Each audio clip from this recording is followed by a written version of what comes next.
I got the idea to start Amazon 16 years ago. I came across the fact that web usage was growing at 2,300% per year. I had never seen or heard of anything that grew that fast.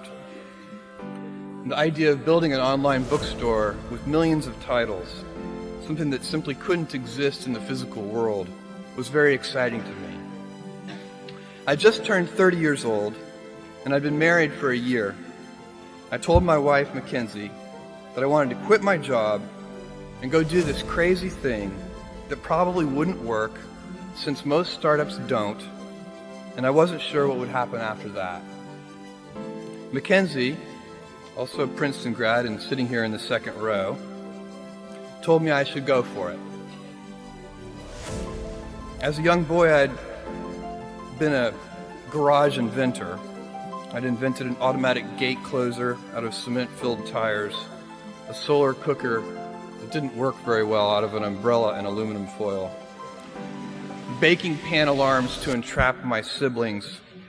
I'd always wanted to be an inventor, and she wanted me to follow my passion. I was working at a financial firm in New York City with a bunch of very smart people, and I had a brilliant boss I much admired. I went to my boss and told him I was going to start a company selling books on the internet. He took me on a long walk in Central Park, listened carefully to me, and finally said, "That sounds like a really good idea, but it would be an even better idea for someone who didn't already have a good job." That logic made some sense to me, and he convinced me to think about it for 48 hours before making the final decision. Seen in that light, it really was a difficult choice, but ultimately, I decided I had to give it a shot. I didn't think I'd regret trying and failing, and I suspected I would always be haunted by a decision to not try at all. After much consideration, I took the less safe path to follow my passion, and I'm proud of that choice. Tomorrow, in a very real sense, your life, the life you author from scratch on your own, begins. How will you use your gifts? What choices will you make?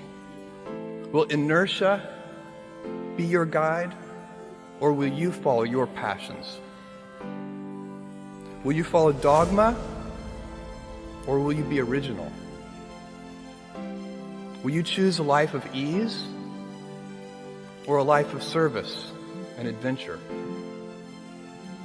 Will you wilt under criticism, or will you follow your convictions? Will you bluff it out when you're wrong, or will you apologize? Will you guard your heart against rejection, or will you act when you fall in love? Will you play it safe, or will you be a little bit swashbuckling? When it's tough, will you give up, or will you be relentless? Will you be a cynic, or will you be a builder?